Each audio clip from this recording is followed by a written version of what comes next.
Véritable success story de la radio Espace Guinée, les Grandes Gueules, détentrices des meilleurs scores radio en Guinée, de la meilleure émission talk show, a donné le créneau horaire du départ au bureau et du retour à la maison, récoltant depuis des années consécutives le titre d'émission la plus écoutée en Guinée, toutes catégories confondues. Un grand total de plus de 5 millions d'auditeurs ont été fidèles au talk show Les GG, diffusé jour après jour sur toutes les stations du réseau Adafo Média de 9h à 10h30, un exploit qui restera longtemps dans les annales de la bande FM en Guinée. Eh oui, il y a des jours comme ça dans les Grandes Gueules, évidemment. Merci à vous tous à l'international, notre invité que nous attendons toujours. Il est 9h42.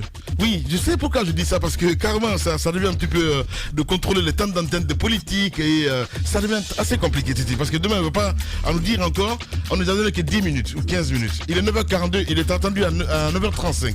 Voilà, on va y aller avec quelques messages des auditeurs sur le 657 39 13 13. Bonjour les Grandes Gueules, bonjour à toute l'équipe, c'est Ousmane Gawal et celui d'Alain qui avait l'habitude de ternir l'image de la Guinée, mais ce comportement et justification de tonton Sidia Touré et son UFR face à un journal comme Jeune Afrique dégage une autre image de la Guinée qui ne fera jamais honneur aux Guinéens à la monnaie nette.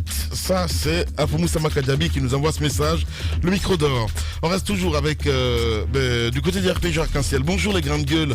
Bonjour à toute l'équipe. Lamine dit à Sidia Touré qu'à un moment donné, qu'il faut être responsable de ses propos, car il n'est pas la seule personne qui a accordé une interview, il veut dire, au journal Jeune Afrique, qui comprend maintenant pourquoi il ne veut pas être à la tête, je comprends pas, du président Alpha Condé, car il pense que tout son malheur vient du président Condé. Il se trompe en 2020, on verra. Vive le Fama national, vive 2020.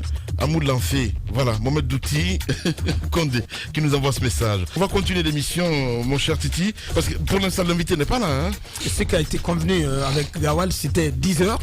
10h, oui, parce que je le fais comprendre que c'est venu pratiquement au dernier moment. L'émission était pratiquement calée, donc je leur dis qu'on allait se débrouiller pour boucler nos sujets en première partie et qu'il venait dès le début de la deuxième partie. Une précision importante. Une petite précision, dire.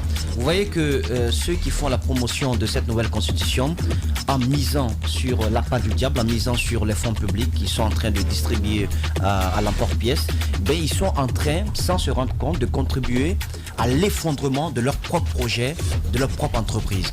Regardez comment est-ce que pour des miettes, les femmes qui étaient engagées, qui pouvaient s'engager pour un combat noble, pour la préfecture de Fria, sont amenés à réduire ce combat à une portion aussi congrue. Je pense que c'est une grave erreur de communication de la part de cette dame, mais c'est aussi une leçon pour ceux-là qui tiennent les bourses, les cordons de nos bourses et qui sont en train de distribuer de l'argent en pensant que cet argent, ce fonds public permettra d'acheter les consciences et de permettre que ce projet de modification constitutionnelle puisse passer. C'est une grave erreur. Ça ne passera pas. Ça aura un seul objectif, ça atteindra un seul but. Ce but-là, c'est ce qui se passe à Fria. Ça va diviser les populations, ça va créer des émeutes parce que ceux à qui vous donnerez ces sacs d'argent pour les distribuer mettront beaucoup derrière, qu'on appelle dans leur propre bourse, et du coup la distribution sera mal faite et ça va créer des isanies comme ceux à quoi nous sommes en train d'assister du côté de Fria. Donc continuez à distribuer, ça va plutôt amener de l'eau au moulin de FNDC. Allez-y. Alors moi j'ai du respect pour ces femmes, j'ai du respect pour leur combat, mais encore une fois ce que je dis, c'est qu'il y avait des raisons bien avant aujourd'hui, bien avant Kindia, pour que ces femmes se lèvent. On aurait aimé les entendre sur les recrutements à Frigia. On aurait aimé les entendre sur les retraités, sur le cas de leur mari, sur le cas de leur fils, sur leur situation à Fria. Le fait que même cette dame ait pris, ne serait-ce que ce cadeau de cet opérateur, ça valait le coup de se lever, parce que quand on connaît la situation à Fria aujourd'hui, mais on ne les a pas entendus. C'est une erreur de communication qu'il faut admettre, qu'elle pourrait corriger, parce que sinon, ce serait de dire aux Guinéens, on se lève juste parce qu'on n'a pas eu les 150 000. Et qui va les accompagner dans ce cas? La situation de Fria, ça a attristé tous les Guinéens. On continue à en parler. On voudrait voir ces femmes se lever, dire, écoutez, on en a marre, on a une usine aujourd'hui qui devrait normalement aider nos enfants à briller sur place. Ce n'est pas le cas. Qu'est-ce qui se passe? Nous voulons des comptes. Et ces comptes-là, nous les demandons à qui?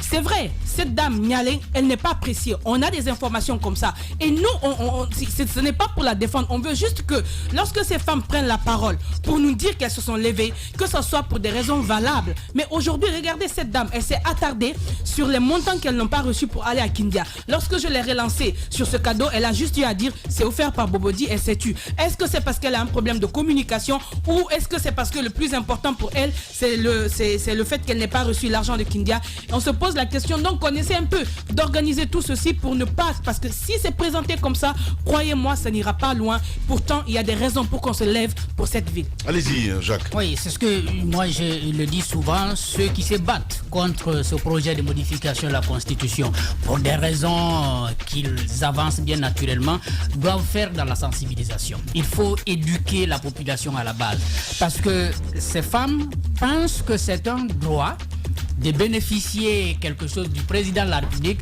dans le seul but de soutenir un tel projet. Elles pensent aussi que c'est une obligation d'y adhérer, parce qu'elles ne sont pas suffisamment bien informées. On parle des femmes de FRIA, mais bien entendu, il y a ce genre d'initiative à l'endroit de beaucoup d'autres femmes, parce qu'on compte énormément sur les femmes pour ce genre d'initiative, que ce soit à FRIA, que ce soit à Dubreka. En tout cas, toutes les femmes qui ont été mises dans les bus pour être transportées à Kindia ont été embarquées moyennant donc quelque chose. Il y a peut-être certains qui ont eu 50 000, alors qu'officiellement, on leur avait donné 150 000 ou 200 000 ou 400 000. Donc, il faut énormément communiquer avec elles, les sensibiliser davantage pour qu'elles comprennent. En fait, si elles doivent adhérer au projet de modification de la Constitution, que ce soit pour des raisons bien précises, qu'elles comprennent elles-mêmes. Mais si elles ne doivent pas adhérer, qu'elles ne soient pas motivées par l'argent. Donc, au-delà du fait que là, pour assouvir la soif de modification constitutionnelle, qu'on est en train d'exploiter la misère de ces femmes. Ces femmes qui font face à un quotidien extrêmement hostile. Au-delà de cela, il y a à dire que ces femmes ont mené un combat, je maintiens, noble. Un combat donc qui en tout cas, pour un combat qui était destiné à crier leur colère par rapport à leur vécu quotidien. Ça, c'est extrêmement important. Je pense qu'aujourd'hui, j'avais rappelé dans mon propos antérieur que cette dame, elle n'est pas appréciée à FRIA. Elle a une collaboration qui n'est pas du tout appréciée du côté de FRIA. Et ça, les FRIACA peuvent le témoigner. Ce qui est à faire aujourd'hui, parce que la situation n'est pas totalement, la tension n'est pas retombée, c'est tout simplement, de la part du chef de l'État, de dégommer cette dame, donc d'envoyer une autre autorité qui peut être à même donc d'être en phase avec les populations locales. Merci beaucoup, Abaka Diallo. Allez, on revient dans un instant. Véritable success story de la radio Espace Guinée, les grandes gueules, détentrices des meilleurs scores radio en Guinée, de la meilleure émission talk show, a donné le créneau horaire du départ au bureau et du retour à la maison, récoltant depuis des années consécutives le titre d'émission la plus écoutée en Guinée, toutes catégories confondues. Un grand total de plus de 5 millions d'auditeurs ont été fidèles au talk show Les GG, diffusé jour après jour sur toutes les stations du réseau Adafo Média de 9h à 10h30, un exploit qui restera longtemps dans les annales de la bande FM en Guinée.